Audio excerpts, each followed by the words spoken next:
Shri Gurubhyo Namaha Harihi Om.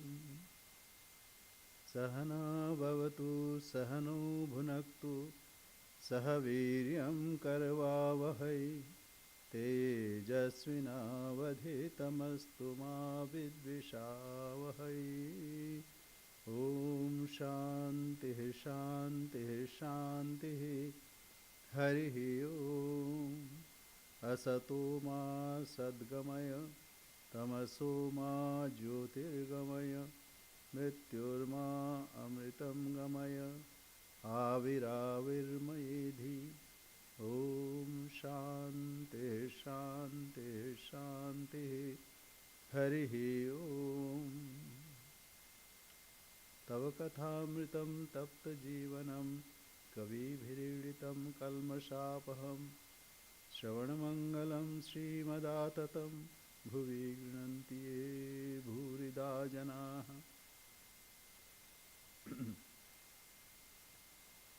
Let we be protected, let we be nourished, let we strive with energy and vigor. Let our study be enlightening and not give rise to hostility. Om peace, peace, peace. Lead us to truth and not to untruth. Lead us to enlightenment and not ignorance. Lead us to immortality and not death. Let the self-manifest Atman grow in me. Om peace, peace, peace. Your nectar-like words and warm and inspiring life stories eulogized by learned sages are indeed eradicator of shoots of ignorance. These are auspicious to hear and propitious to inculcate in one's own life. Those who take these words to the world are indeed great benefactor of the world. So we are studying Sri Sarada Devi and her divine play. You know, we go to gym. What we do? We lift 10 times something, we push 20 times, and nothing happens to those dumbbells and barbells. What happens? Our muscles are created. So these stories are known. It is not that we are discovering new stories. But when we remind ourselves what happens, it impresses our mind. When we talk about it, we think about it, naturally our behavior pattern also gets changed. It is not that we don't know all these things, but when we inculcate these values in our lives, then our life becomes sweet. It is said, Acharyavan Purusho Veda. Those who have acharyas, acharya means teacher, teacher means those who practice the teachings they preach. So what happens? Our mind is very difficult to control, and it is fickle. It goes without any notice. And any good thing, any good behavior pattern, very difficult. So, what is exactly that we must know in presence of a teacher? You know, like music. When we learn music, what happens? We say do re, sa re ga ma pa dha ni sa. So sa, whether it is sa or sa, or it is wavering. So teacher teaches us. Here teacher is Holy Mother. And Holy Mother, by her own practices, she teaches us. as we inculcate those teachings time and again, then we get some impression. If you go to gym only one day or 2 days, nothing will happen. It should be done regularly. And it should be practiced. Then only it has sweetness. Otherwise, yes, we know. We immediately, when something is being said, we know. Knowing is not enough. Rather, it should seep in our character. The teaching should seep in our character. Then only it has beauty. Otherwise, Pandit. What is the difference between Pandit? Pandit means wise, learned man. One is learned man, one is wise man. Those who learn something, they know. Very good. It's not bad, we don't discard that.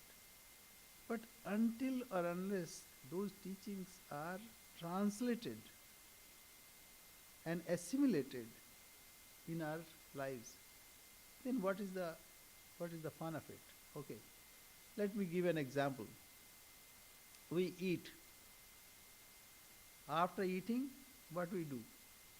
We digest. Then we assimilate. Then only we become strong.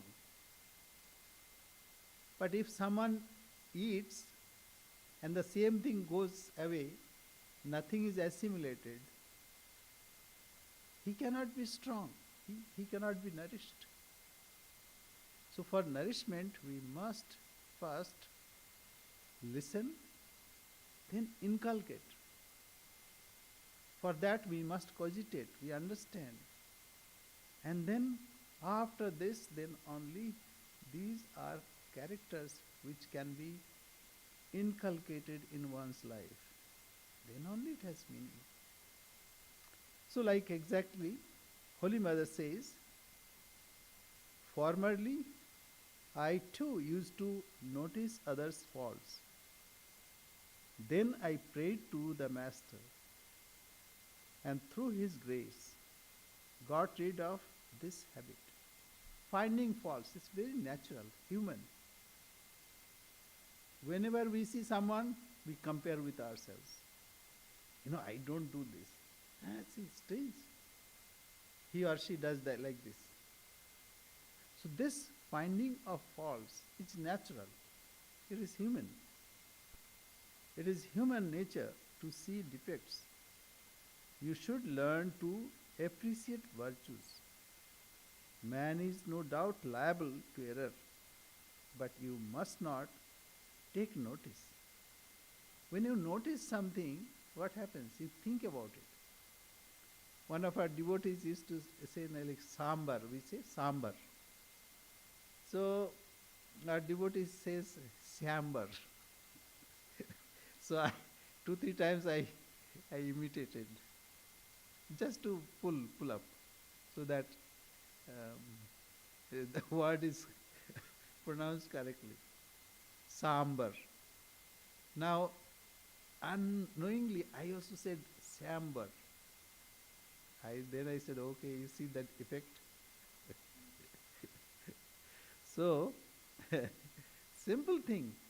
But when we see defects of others, we inculcate those defects in our lives. And it is very difficult to inculcate good qualities. But it's very easy to inculcate or say absorb others' defects very quickly.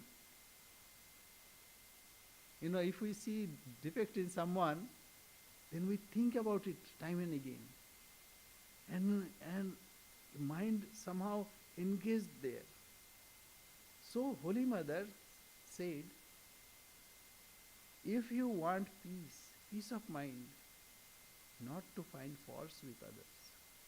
It's a great teaching. And why? She said, nobody is alien. Nobody is different from you. So we are to find only good qualities in others. When we have this, Yudhishthir.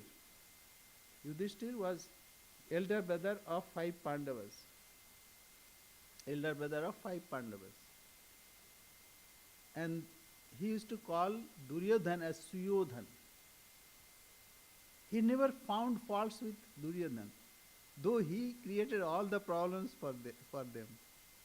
But he never found defects in him. That's why he would say Suyodhan. In one place, a teacher used to prefer one disciple. And though he came only recently, but he got the praise of the teacher and he liked him very much. So other disciples complained, "Sir, you always prefer him, why not you prefer us?" So he said, "Okay, I'll tell you." So he said, "Okay, go to the other village." He first sent all others and make a list of their qualities. So all other went there and made a big list of what the defects are. All the defects they wrote down and brought it back. And then he sent that person.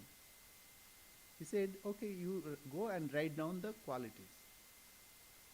So he only found good qualities. Then he showed to other disciples, "See, I sent you all to that village and he found only good qualities. How diligent they are, how laborious they are, how helpful they are. And what you found? All mistakes. Now you can understand why I prefer him." So this is very important in our lives. Our lives is our lives. Whatever we see outside, it is not our lives. Whatever, say, I am eating, whatever I eat, it's for me. If I can digest and assimilate good thing, it will give me strength. What of others? I am not responsible for others. And if you are responsible, yes, you can say one or twice. And that's fine.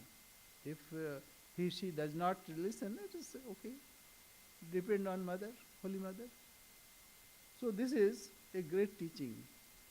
Anyway, we go forward. Paul? Yep. So we're on page 159. Yeah, 159.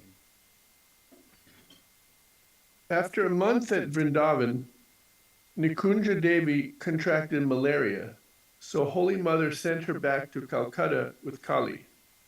In February 1887, Holy Mother heard that Ramdatta's daughter had died in a fire, so she sent Latu to him. Latu had previously worked for him. During her stay in Vrindavan, okay, Latu means Swami Adbhutananda later. Swami Adbhutananda. So he was a household help. As a boy, he started working for Ram Datta, and then he liked Sri Ramakrishna very much, and he was illiterate. No, he could not read right. And Sri Ramakrishna tried to teach him. So he tried few times, but he could not teach. So Sri Ramakrishna had perfection, no doubt, but he failed there. He failed to teach Latu. Okay. Okay, go ahead. During her stay in Vrindavan, Holy Mother learned that the Dakshineshwar temple authorities had discontinued her pension of 7 rupees per month. She remarked, "They have stopped my pension. It is all right. Such a golden master has gone. What would I do with money?"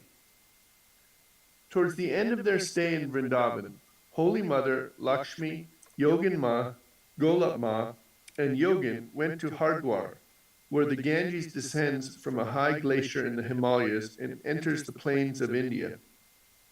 In the train on the way, Yogin was suddenly stricken with a high fever.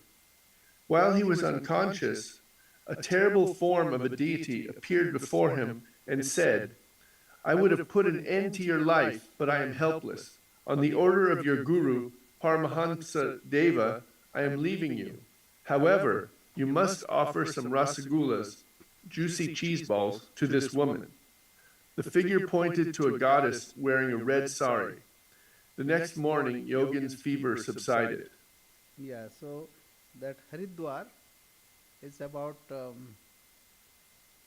3 hours journey from Delhi north to that, and Himalayas, see, like India, north side all covered by Himalayas, high Himalayas, about 20,000 feet, 25,000 feet, 30,000, no, not 30, 30 is the Everest, 29,000 and something, some feet. So that Ganga descends there. That's a Haridwar. Haridwar means doorway to Hari, God. And there are many pilgrim places, especially for Char Dham. Gangotri, Yamunotri. Gangotri is the origin of Ganga, from where it originates. Actually, Gomukh is the origin. The glacier is Gomukh, and from there Ganga comes to somewhat 10 or 10,000 feet or something. And Yamunotri is the origin of Yamuna. And then Kedarnath, abode of Shiva, and Badrinath, abode of Vishnu. So these are places, and so many others.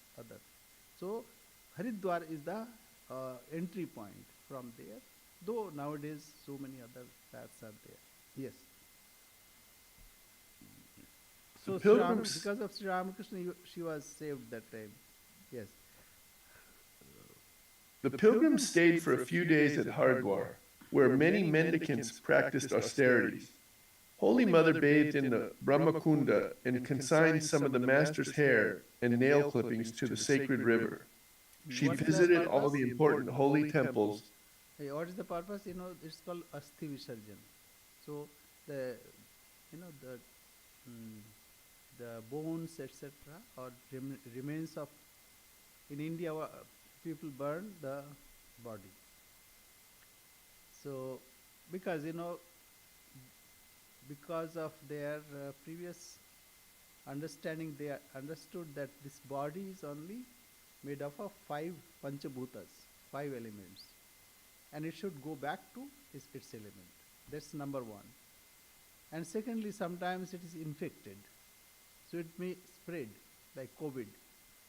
So the practice was burning. We call it cremation. So the remnant, like pieces of bones, etc., those are offered to Ganga. At least at the end, the person merges in Ganga. So this is the holy practice. So mother also brought Thakur's remains and offered that to Ganga.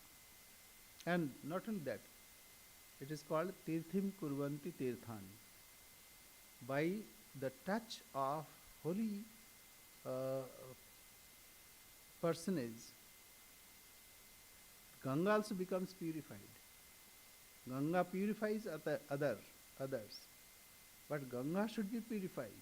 That is why even the Great One touches Ganga. So that's the purpose. Yes. She visited all the important holy temples, then climbed to the top of the Chandi hill, where she worshipped the Divine Mother. After that, the party went to Jaipur in Rajasthan to visit the famous Govinda temple. While visiting the temple, Yogin saw a goddess with a red sari whom he recognized as the same deity he had seen during his fever. She was Shitala, the goddess of disease. Yogin bought a half rupee worth of rasgullas from a nearby shop and offered them to the goddess. From Jaipur, the party visited the Brahma temple in Pushkar, an ancient holy place in western India.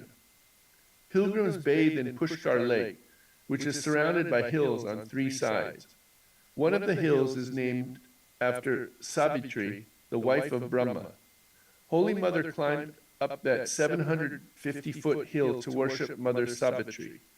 Afterwards, she and her party returned to Vrindavan. Yeah, so that place where mother went, now there is a temple, and Holy Mother's, I think, statue, the image is placed there. What is the, here, any good high place is called lookout point. Okay, in India, there you will find a temple. Somebody will go there, oh, it is beautiful place, let us have a temple.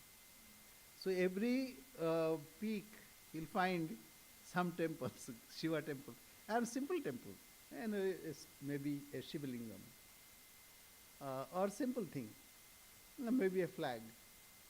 So devotees go there, pay their obeisance. Of course, they see that surrounding place also. But here it is lookout point. There it is divine points. Anyway, yes, go ahead. Ordinary people torment themselves with grief when their dearest ones depart from this world. But the wise know that after union comes separation, and after life, death. Of course, in the beginning, Holy Mother felt grief like other human beings, but she quickly got hold of her emotions and anchored her lifeboat to the eternal Godhead. Yet she badly needed this year-long pilgrimage and period of sadhana, which relieved her grief to a great extent. Repeated visions of and directions from the Master also reassured her, and she slowly began to fulfill his mission. Yeah, see, mother went there to reduce her grief. But now we have received all those pilgrim places. We go there. I went there. And it is a bit, so many steps are there, say 750 feet. So devotees go there, remember mother. So we get additional pilgrim places when great one visit those places. And even Puri, then Rameshwaram, wherever mother went. In Bangalore, there is a place where mother sat down. So now it is called that is beautifully decorated, and devotees go there. They pay their respects. So this is one thing. And the other day I was telling that if you see a divine dream, know for certain that it is true. And you cannot forget this. Divine dream, you cannot forget. It is like experience. But not to give too much of importance. Right? Oh, I saw this in dream, but I don't have that experience. That is not good. We must have the experience in our lives. Yes. Finally, Holy Mother decided to return to Calcutta.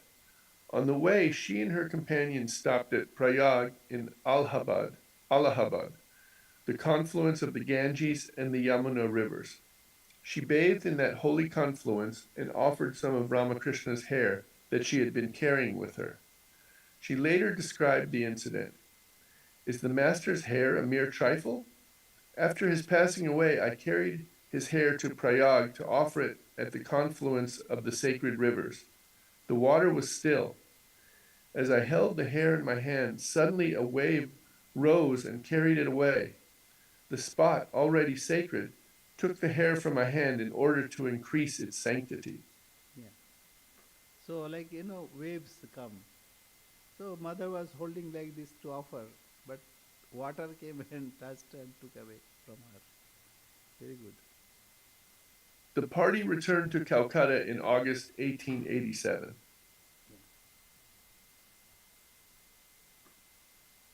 11. Ordeals in Kamarpakur. Okay, I'll read that. Excellent.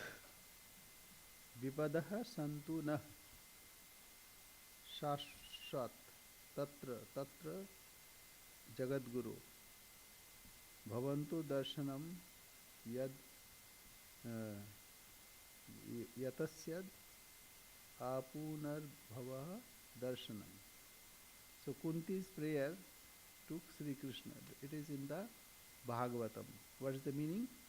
O Krishna, the supreme teacher of the world, let calamities always overtake us, because we will then have thy sight which prevents rebirth.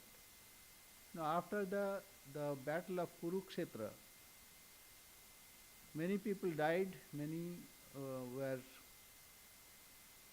aggrieved. So after that, Sri Krishna enthroned Yudhishthir, and then he wanted to go back. So that time, when he was departing, Kunti, the mother of five Pandavas, Yudhishthir, Bhima, Arjuna, Nakula and Sahadev. So their mother, Kunti, prayed to Sri Krishna that let all the calamities befall on us. Why? Because then you cannot be away from us. And we will also remember you. What happens in good days, we forget God. It is said in Hindi, Sukh ke mathe seal pade, jo naam hriday se jaye. Let a big boulder fall on my good days, because I forget God's name. Balihari wo din dukh ke, jab pal pal naam rataye. Bad days I hailed, oh bad days, because that time I remember God all the time, every moment. So that is why Kunti prayed that, O Lord, let all the calamities befall on us. Why? Because then we will remember you and you also cannot leave us. So when she prayed this, then Sri Krishna stayed for some more days, and then something happened, like they went to battlefield where Bhishma was lying on the bed of arrows, and after that then again he went back. Yes. Time has the power to heal many things. Holy Mother's grief subsided to a great extent during her year of pilgrimage and association with holy people. On 31st August 1887, she returned to Calcutta, where she stayed at Balaram's house for 2 weeks before leaving for Kamarpukur. Holy Mother's biographers have struggled to follow the chronology of her life after her pilgrimage because there are not sufficient records for the years 1887 to 1920. She led a private life beyond the gaze of the public. We shall divide this period of 33 years into 3 periods, 1887 to 1898, for which no detailed information is available, 1898 to 1909, during which Holy Mother began her spiritual ministry Hello?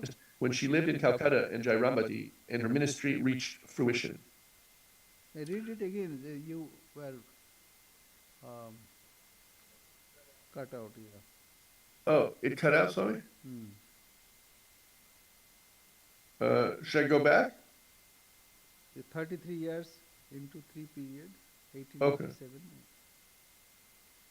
We shall divide this period of 33 years into 3 periods, 1887 to 1898, for which no detailed information is available, 1898 to 1909, during which Holy Mother began her spiritual ministry, and 1909 to 1920, when she lived in Calcutta and Jairambati, and her ministry reached fruition. You know, this is history, that some period of an incarnation is not known. Maybe that time people did not pay enough attention to record, because that time it's ordinary. It looks like ordinary, but later people understand it's not ordinary, it is very, very extraordinary. Say we also, what happens, whatever happens, we don't record. And later we say, oh, what happened that day? We remember, try to remember.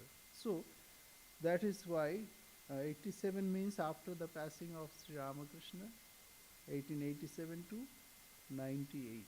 That is not recorded that much.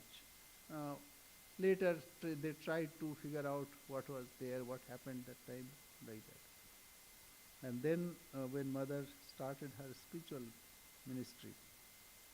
Yes, go ahead. During the first period, 1887 to 1898, Holy Mother frequently traveled between Calcutta and Kamarpakur Jairambati. In addition, she visited some holy places. Few details are available for this period, partly because the monastic disciples of the Master were absorbed in austerities in various places, although they had a modest monastery in Baranagar. That was a very difficult period. That time they had no place, not a good place. Only Baranagar monastery was there, but very, very poor state of affairs there. And that time the mission was not very clear. So Swami Vivekananda was roaming, and Shivanandaji and Brahmanandaji, they also were undergoing lots of penance. And they had no means also to take care of mother. So that is why that period was very difficult period. Yeah. Swami Vivekananda returned from the West in 1897 and established the Ramakrishna Mutt at Belur in 1898. Holy Mother began her spiritual ministry then in earnest. During the second period, 1898 to 1909, she lived sometimes in Jairambati with her brothers and sometimes in different rented places in Calcutta and other areas. She did not have any permanent dwelling place, although she had inherited a small thatched hut in Kamarpakur. In 1909, Swami Shardananda built houses for Holy Mother in Calcutta and Jairambati so that she could live free from anxiety and devote herself to teaching her devotees. Go ahead. By the way, Swami, this picture, it's so cool because we were just there a few months ago. It's like, whoa, it looks so familiar. Can you see? So this is the hut that time at Kamarpukur, where mother lived, and she had hardly anything to add with her rice. Sometimes maybe a greens or maybe salt, like that. And all the sannyasis, they were also were undergoing lots of penance. They were absorbed in reading, meditating, and also on pilgrimage. So that was very difficult time. But that was the time when they got glued to each other, with resolve. And later, when Swamiji returned, that time they gathered, organized in a better way. But that time also they had some doubts that what Swamiji was doing, it is maybe because of the influence of the West. And few of the direct disciples, they opposed also. But then Swami Vivekananda convinced them, not only more lovingly than with argument. And they knew how Sri Ramakrishna loved Narendranath. So they had that love. That is why they were convinced. See, Latu Maharaj. Latu Maharaj got agitated, you know, and he said, my mind is not that ready that you'll put bell and my mind is meditating. And now another bell, now go and eat. I'm not hungry, so I cannot follow this. Then, then Swamiji in Narendranath, Swami Vivekananda, realized that he was trained in a different way. But the novices, that those who were coming that time, that should be given impression. So it should be regularized and it is for all others. That is why he introduced the rules, like one should get up at this time and then meditate and all kinds of things. Then physical exercise, even common duties. So all these he introduced, but those who were not trained that way, it was difficult for them. So they opposed. But because of love for Narendranath, they all agreed. Yes. During the third period, 1909 to 1920, Holy Mother's spiritual ministry reached its culmination. She traveled to some important places of southern and northern India and initiated many seekers of God. Most of her teachings and conversations were recorded in this period. One thing, this, the life, etc., it was not known to people. When in 1953, at the time of Holy Mother's birth anniversary, then only it was brought out for public. India is a bit conservative, and that time it was very conservative. Now it is open up. So the head of a monastery is a lady. It's difficult for them to understand. Though Swami Vivekananda, right from the beginning, 1897, he said, Holy Mother is our Sangha Janani, mother of this order. But it was only confined to devotees. It was not public. Even we did not put her picture. If you go to Sacramento, San Francisco, that is the university. What is the university? Berkeley. If you go to Berkeley Center, you will find two pictures, Sri Ramakrishna and Swamiji. Later, Swami Aparananji put the picture of Holy Mother. That time also it was not declared. So we are fortunate, very fortunate. That time people did not know about Holy Mother's life that much. Yeah. Return to Kamarpukur. Before leaving Balaram's house for Kamarpukur, Holy Mother visited Dakshineshwar.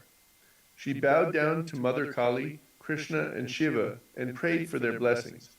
She also went to the Nahabat, her old dwelling place, and to the Master's room.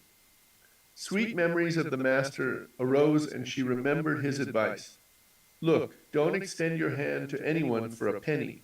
You will never lack ordinary food and plain clothing.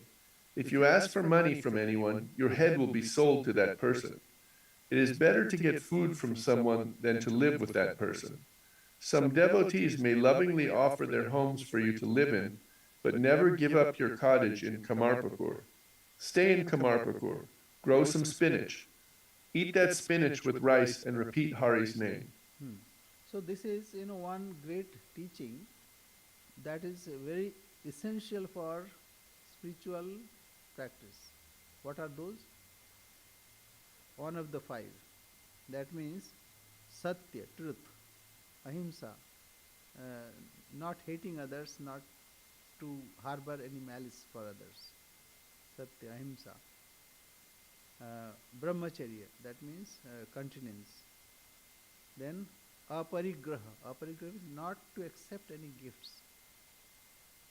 Why? Because then you are indebted to that person. Should we not accept at all?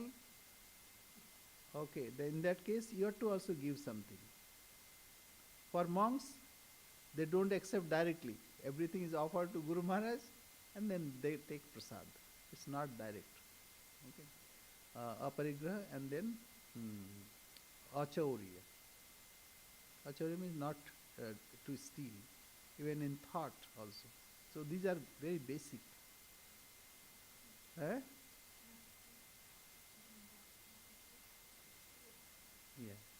Stealing, you know, in the say thought thought process. Somebody thought process. If you learn something from someone, that's fine. But see, plagiarizing. If you are stealing somebody else's and you're writing without quoting and giving that credit to him or her, that's also an offense. Yeah. So this way, Holy Mother learned.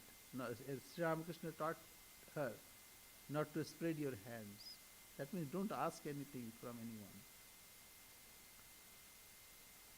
But he assured that you'll get the bare sustenance. That you'll get. Yeah. In the middle of September 1887, Holy Mother left for Kamarpukur with Yogin and Golap Ma. They went by train to Burdwan and then began to walk the remaining 30 miles because they could not afford to hire a bullock cart. They crossed 16 miles and reached Uchalan. Yeah. Holy Mother was exhausted and hungry, so they bought some rice and lentils from a roadside inn, and Golap Ma cooked khichdi for her. After eating, Mother exclaimed, "Golap, what nectar you have prepared." They continued walking and finally reached Kamarpukur. Yogin stayed for 3 days and then joined his brother monks at the Bharanagore Mutt. Golap Ma returned to Calcutta after spending a month with Holy Mother. So when you are hungry, whatever you eat, that looks like it's a amrita. Amrita means nectar, like. Yeah. Yeah. Go ahead. Ramakrishna's family home in Kamarpukur faces south and consists of 3 thatched huts with mud floors and mud walls, plus another small thatched hut that was the family shrine. The shrine has since been replaced by a concrete structure. The hut on the east was the parlor. The middle one belonged to Rameshwar, who had passed away in 1873, and his family, and the hut on the west belonged to Ramakrishna. This hut has 1 door and 1 window. It is 12 foot 10 inches by 8 foot 10 inches. To the south of the master's hut, there is the family shrine, where Shudaram, Ramakrishna's father, installed the goddess Shitala, Raghuvir, Ramachandra, and Rameshwar Shiva. Holy Mother later mentioned that Mother Shitala was the original family deity in Kamarpukur, and that her father-in-law had seen Mother Shitala in a vision in the form of a little girl with a red sari sweeping away all the evils with a broom, sprinkling water from the earthen pot with a mango twig, and giving peace to all beings. Shudaram used to offer khichdi to Raghuvir Ramachandra occasionally because Raghuvir belonged to the western part of India. Holy Mother took shelter in her husband's hut. So one thing, in India you'll find lots of houses are facing south. Why? Because sun, it is exposed to sun. Because northern hemisphere. If you go to southern hemisphere, their houses are facing north, so that they can get the extra exposure by sun. Sprinkling water, after the puja, a pitcher is there where water is offered. So mango leaves, so they sprinkle like this. So that's the ritual. That way, to remove all the bad effects and to divinize, like presence, and everybody takes it as prasad. They are happy to receive this. Yes. Ramakrishna's closest surviving relatives were his brother Rameshwar's children, Ramlal, Lakshmi, and Shivaram. Ramlal was the main priest of the Kali temple in Dakshineshwar, and he and his brother Shivaram spent most of their time there. Lakshmi stayed in Dakshineshwar with her brothers and did not go to Kamarpukur with Holy Mother. Lakshmi was outgoing and enjoyed singing and dancing to entertain devotees, but Holy Mother was shy and unassuming. At 34 years old, for the first time in her life, Holy Mother began to live alone. Holy Mother was supposed to receive a monthly pension of 7 rupees from the Dakshineshwar temple authorities, but Ramlal and the temple cashier Dinu told Trilokya Nat Biswas, the owner, that Holy Mother was being taken care of by the master's devotees. As a result, Trilokya stopped her monthly pension. However, the master had left a small amount of money with Balaram. Balaram had invested this money and he gave the interest of 5 or 6 rupees to Holy Mother every month. See, Ramakrishna, who is totally absorbed in God all the time, took care of Holy Mother. And Ramlal, on the other hand, was caused to stop that pension, little money that she used to get. But many things happens in our lives. Penury or difficult times come. It is to understand where we stand, how we react. Many times difficult periods are real teachers. We learn more in our difficult times. So this is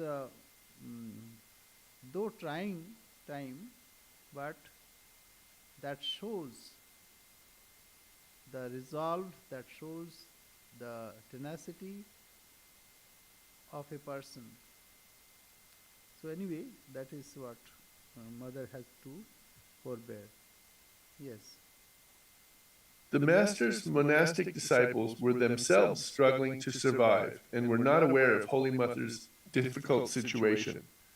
In addition, her own mother and brothers were extremely poor and could not help her. Holy Mother had rice from the paddy fields, one of which had been bought by Ramakrishna in the name of Raghuvir, the family deity. She husked that paddy to make rice and grew some spinach and vegetables behind her hut. Sometimes she could not even afford to buy salt. Swami Shardananda later remarked, "We never dreamed that Mother did not even have the means to buy salt. Whatever she cooked, she offered to Raghuvir and then ate the prasad." Generally, Orthodox Hindu widows eat one vegetarian meal a day and at night have a light meal of whatever is available, such as sweets, fruits, or milk. Holy Mother had only a few saris, which gradually became worn out. Sometimes she patched the cloth or else closed a hole by tying a knot in the fabric. At that time, other disciples also had very, very, even clothes, maybe one set only,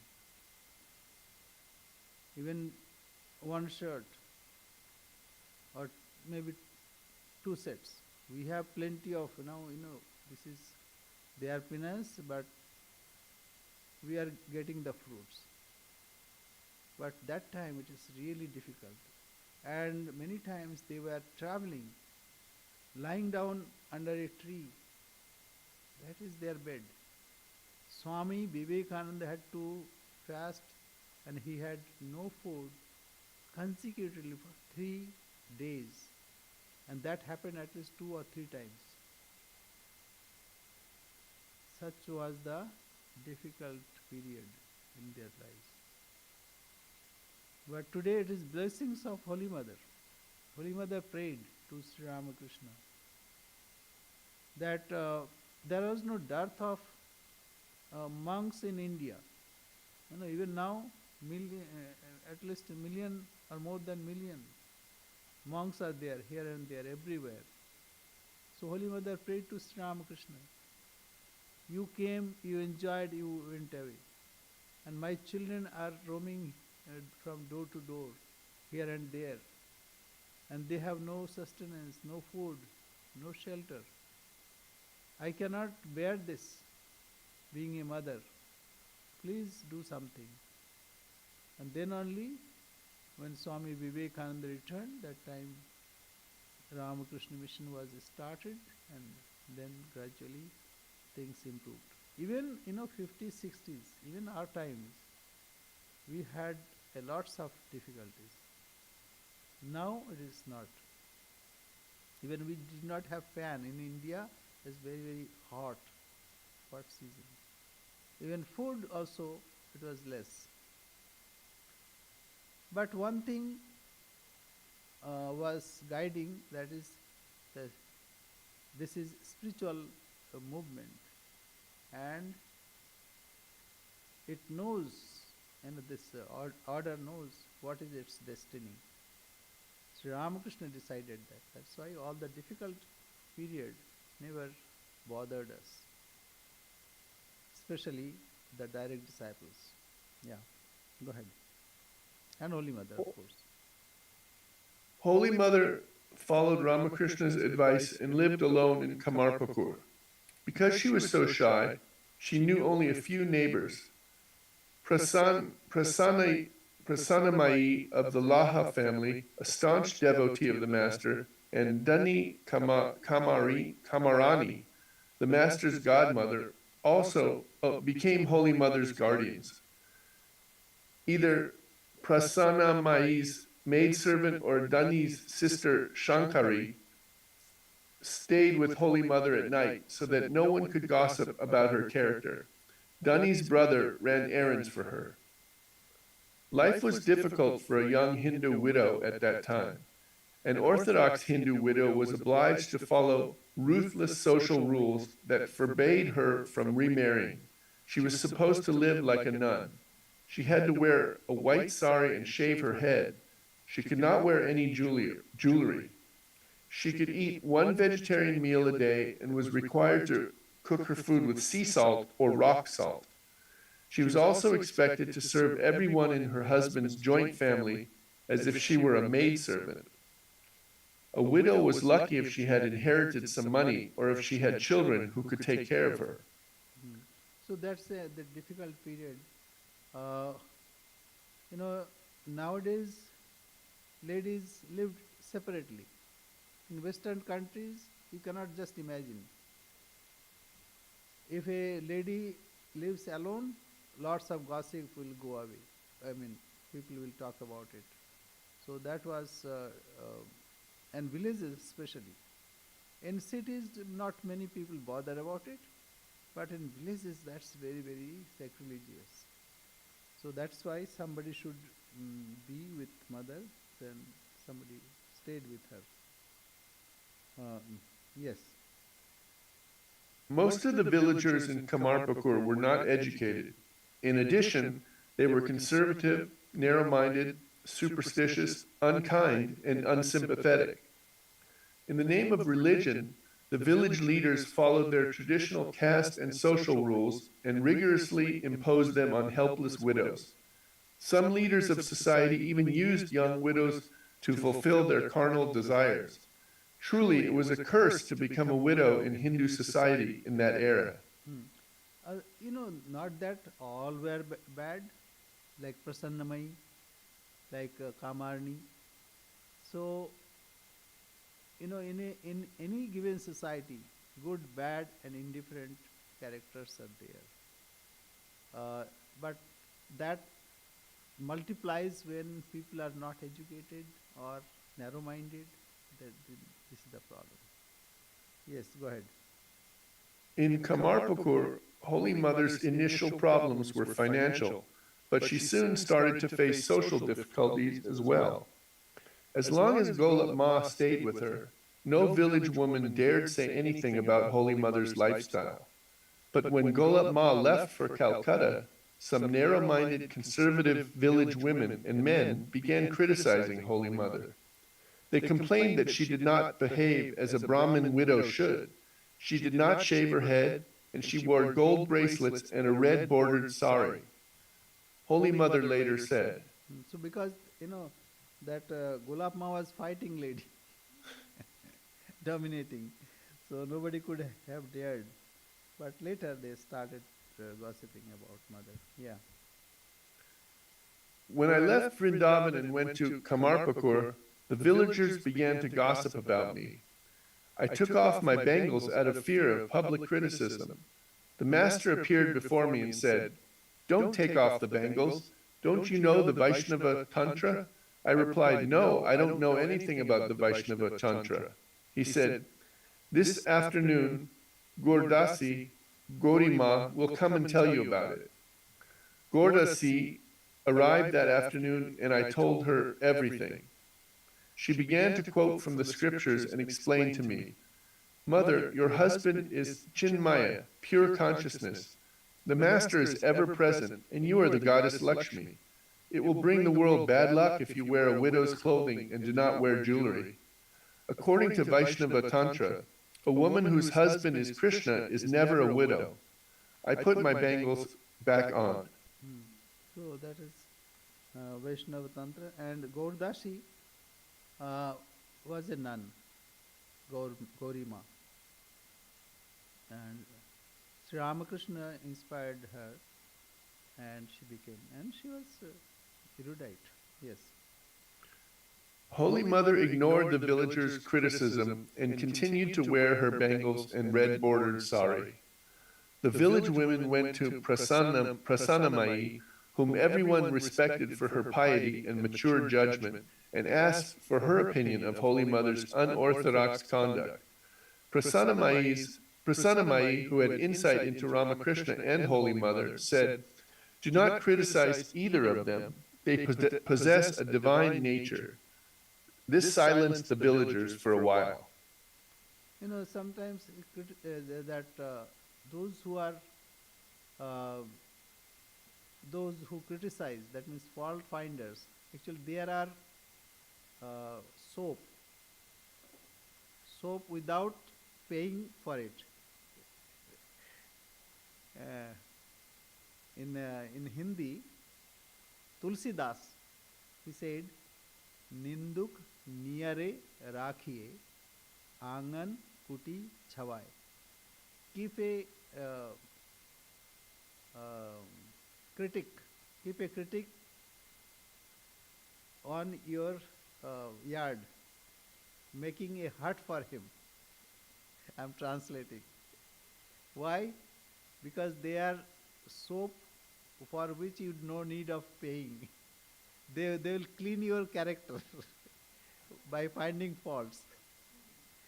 Only thing, you should be positive. Then if somebody says something, "Oh, you are doing this, oh, that means I should not do this." So that way they will cleanse you. So without paying for soap, you will get free soap. That will cleanse you. So that is the, yeah. So, people without understanding, they criticize. But if they know the fact, we don't like mother like that. Even our own mothers, when they become a widow, we don't like that mother should observe like a widow. And here Holy Mother is Lakshmi herself. So we don't like that anyway. Fortunately, Holy Mother's visions of the Master and his repeated reassurances sustained her and gave her glimpses of her future mission. Holy Mother later said, "At that time I was having visions of the Master off and on that removed my fear. One day he said, 'Make khichdi and feed me.' Holy Mother understood that the Master and Raghuvir are the same, so she cooked khichdi and offered it to Raghuvir in the shrine, while mentally feeding the Master. She described another vision. I was alone in Kamarpakur. One day I said to myself, 'I have no children. There is no one in this world to call my own. What will happen to me?' Then the master appeared to me and said, "Well, you are thinking of children. I have left you so many of them, all jewels. In the course of time, you will hear many, many people addressing you as mother."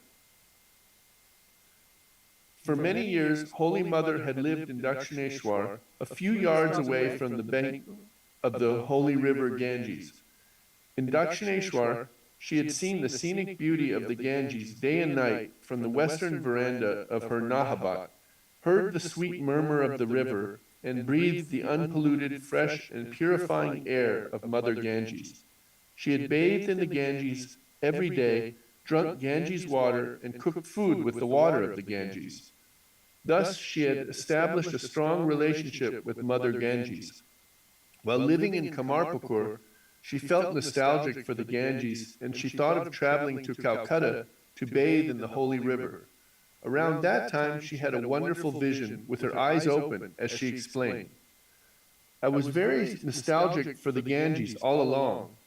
One day I saw the master coming towards the house from the direction of Bhuti's canal. He was followed by Naran, Rakal, Babu Ram, and many other devotees. Further, I saw that a stream of water springing from his feet was flowing in front of him in waves. I realized that the master was everything. The Ganges had sprung from his feet. I hurriedly picked handfuls of hibiscus flowers from the tree next to the Raghuvir temple and offered them again and again to that holy stream." Yeah. So, Holy Mother had another vision at Belur Mutt. Now we call it Old Mutt. Mother was sitting and Ganga is in front. Say we call Ganga. Ganges is English.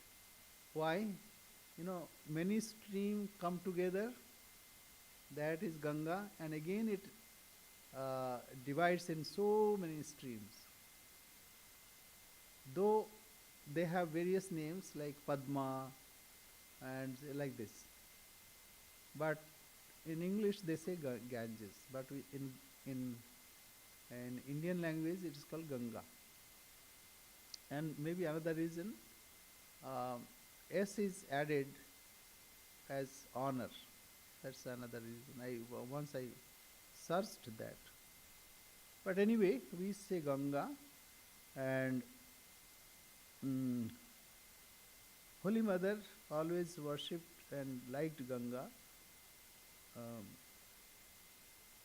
And this Swami Vivekananda,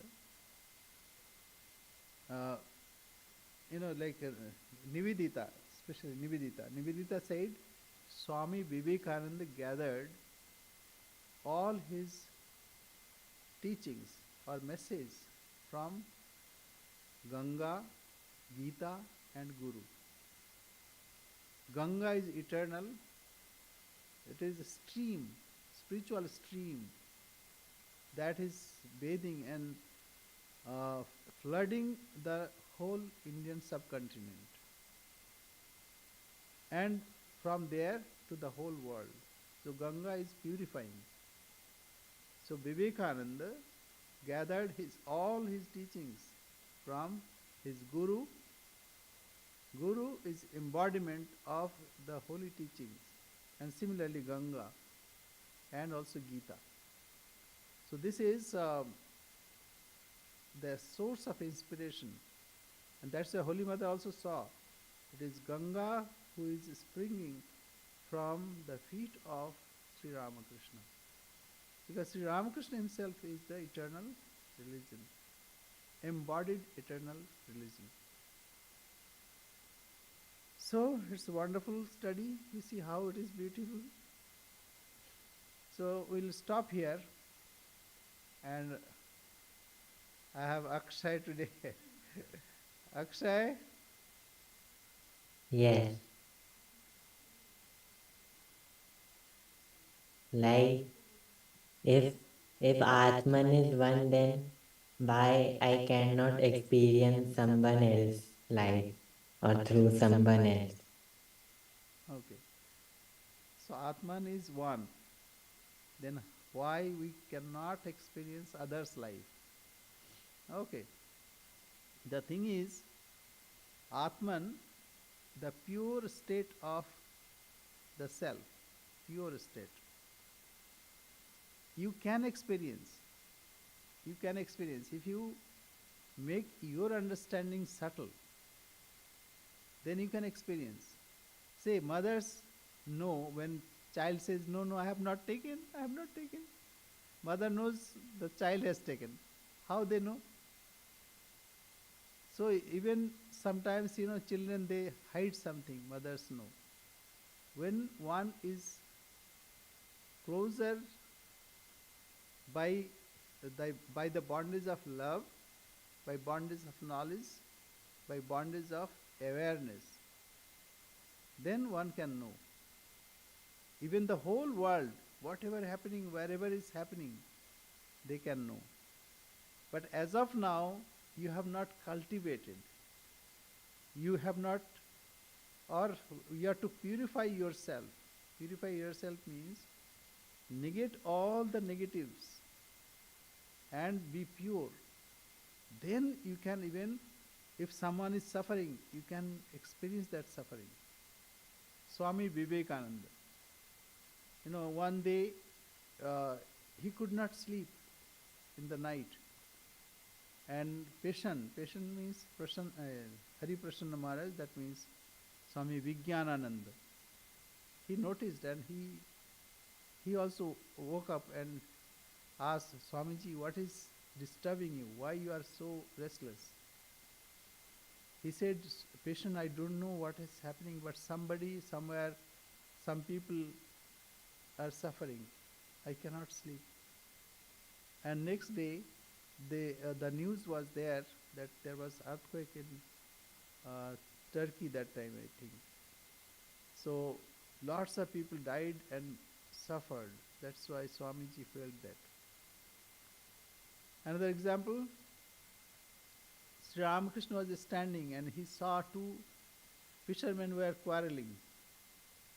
And he was intently looking at them. And one fisherman slapped the other one. And Sri Ramakrishna cried.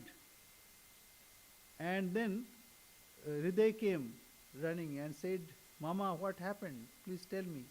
And he saw the impression of of that hand on the body of Sri Ramakrishna. And then he said, who did it? Tell me. I'll snatch his head. Then he said, no, don't worry. I was looking at them, they were quarreling, and one slapped the other, so that's why that impression has come. Okay, you are thinking that it's impossible. Okay, you go to movie, and you are looking at the hero, and you started hating the villain, and then they are fighting. What you do? You also do this like, eh? Do you do this? Yes. So that means you have to be closer to that person. Then you can understand.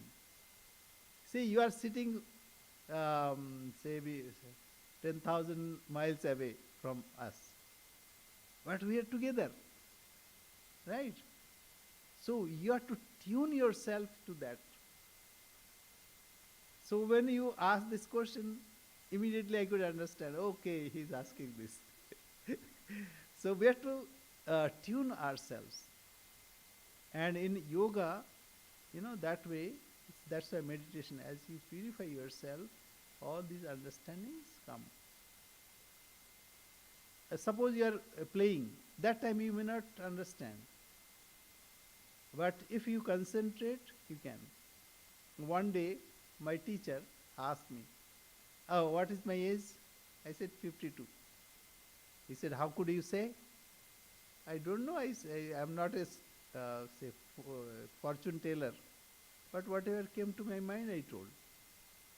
So, what is the point? Point is, you are to train your mind, purify your mind, then it is possible.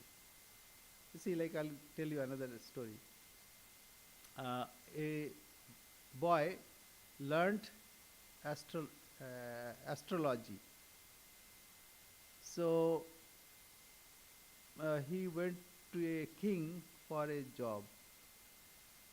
So king wanted to test him. King wanted to test him. He said, "Okay, tell me what is in my hand." So he calculated and said, "It's a round one." "Yes, it is round one." Take. "It is metal." He said, "Yes, it is metal." "And it has a hollow in between." He said, "Yes, it is a hollow in between." "So what is that?" So that man said, "It is a chakki." Chakki means like for grinding something. So he could calculate properly. Chakki means a like big one, like which for grinding grains. So it has a hollow, it is metal. All these calculations were okay, but he had no common sense. So, what is the point? Point here, training is important, but purification of mind is also important. That way, one knows the secret.